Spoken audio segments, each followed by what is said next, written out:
Hey, this is Mark, and today I've got a iPhone 6s with half dim backlight. So, as we can see, it's pretty clear that this is the backlight filter that's blown. For some reason, this tends to be the one that almost always gets blown. The other one is right down here. It looks just fine. It's underneath the underfill, but if this one had been blown up, you would see like a crack in the underfill and just clear signs that it had heated up and blown up. So all I got to worry about is this guy. And the problem is when these 6S and 6S Plus backlight filters fail, the filter itself is rated for a higher amperage than the 6 filters are rated for. So when they blow, they allow a lot more current to go through before they actually blow up. And what that causes is this kind of thing where there's no filter left. It's basically just a ball of metal now. So if I were to pull this chunk off right here, I would take the pad that's underneath it, and when this blew, it melted the other pad. So I've got a little bit of a via down here that I could dig down and attach to. So one option would be for me to go ahead and pull this ball off and try to position another filter here and run a little jumper down to that little via, and that could work, but it wouldn't be the best solution, I don't think. So another possibility would be to it would be really hard to dig down and get on that via, and it's there's ground all around it, so I risk exposing that ground while I'm digging and just causing more problems. So another option would be to place a filter and then run a jumper. The only place I could run it besides that via is around to the back of the board where the backlight driver and diode are at. So that would be another option. It would probably be less risky as far as digging into the board. So I would get rid of the risk of digging into the board, but then I would have a long jumper that I would have to route around things and around the back of the board. And the next time somebody does a screen change, maybe they're going to screw things up. So that's not my preferred way of doing this. It's actually there's an easy way to fix this problem, and that is to just power both anode lines for both sides of the backlight with one of the two backlight circuits, the one that's still intact, that goes through this filter. So where it goes through this filter, on this side of the filter, it just connects over to the pin in the connector and to a test point that is over here underneath the rear camera flex and underneath this sticker. And then same thing over here. This side of the filter that goes to the connector also connects to a test point that's under here. So if I make a jumper between those two test points, then I'll basically be connecting both anode pins in the connector to the filter for the left side of the backlight. And basically then that filter will be protecting both sides of the backlight from any future shorts during a repair. So that's the option that I'm going to go with. Pretty straightforward. It's a nice little trick if you aren't aware of it yet. I think a lot of people are aware that you can do this. So I'll just lift this sticker up.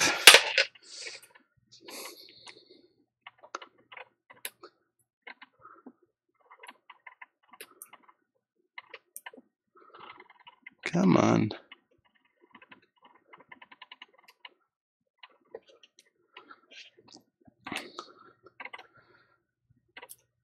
So I believe it is these two test points right here. I'm just going to confirm that with the multimeter.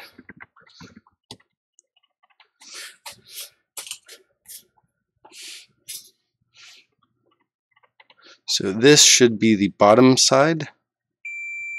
Yep. And this should be the top side. Yep. So if I run a jumper from here to here, then I'll be powering the entire backlight with one backlight circuit, which there's nothing wrong with that. All right, so checking the chat. Hey guys, thanks for joining me. I always appreciate the company on stream. I'm sure most of you are probably already aware of this little fix, but I don't think I have a video on it yet, so this will be a nice deviation from the standard long screw damage videos.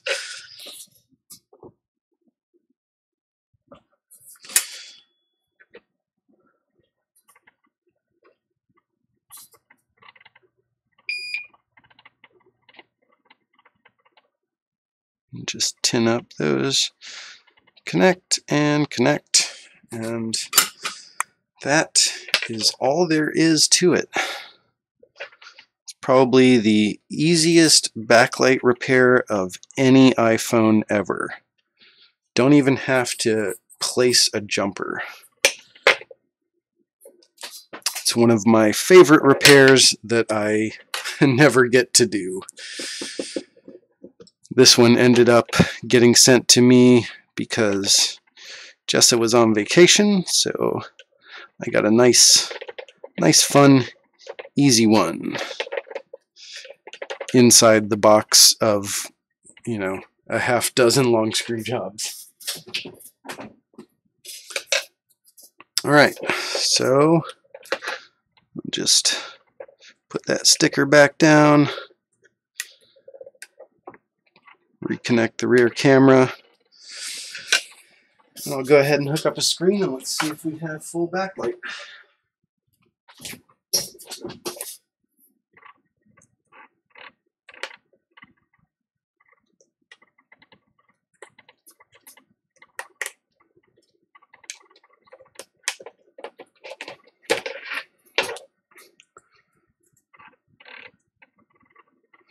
And it looks like this battery is dead, of course.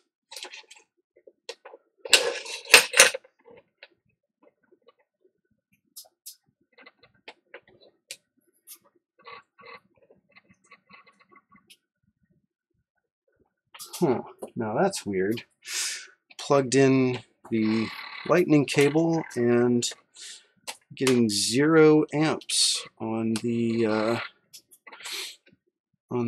USB amp meter, and no sign that this is actually charging. Nothing on the screen, no image at all. So that's a little odd.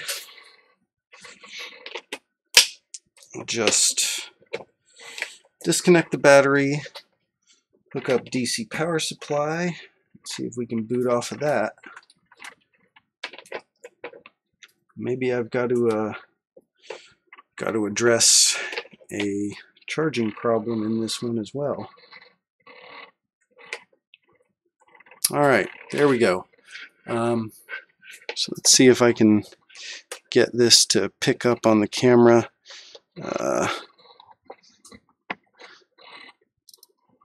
So this is the right side of the screen, and as you can see, I have backlight there, and then also have backlight on the left side.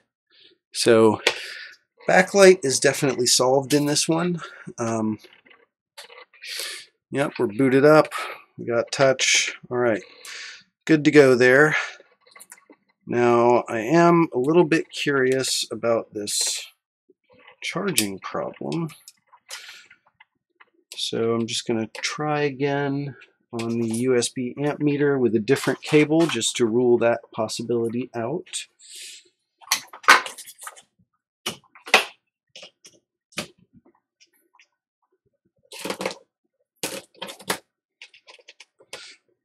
And even with another cable, I'm pulling 0 amps. So I'm going to see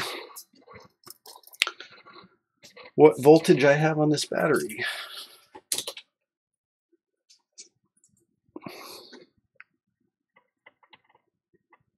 And I have 0 volts. Battery is absolutely completely dead. So what I'm going to do is take this little board here. I'm going to hook the battery up to it and hook it up via USB to my DC power supply, and just have that set at 4.2 volts and charge this battery up a bit. And that's probably going to get it to start working again. And then I'll recommend to the customer that, you know, at some point in the future you may need to replace this battery. But once the battery's got a little bit of juice in it, they usually start charging again. Sometimes when they're just completely dead, 0 volts, you know, they won't take a charge until they've got at least a few volts in them. So I'm going to let that sit for a while and charge up a bit. Hopefully it works. If it doesn't, if I do have to address a board level charging problem, then I will stream that as well. Alright, so I'm just going to catch up with chat real quick, and then end this stream. Let's see. Yeah, Joe Ham, favorite repair, backlights. Yeah, man, gotta love those backlights. I never get to see them anymore, but man, I love them when I do see them.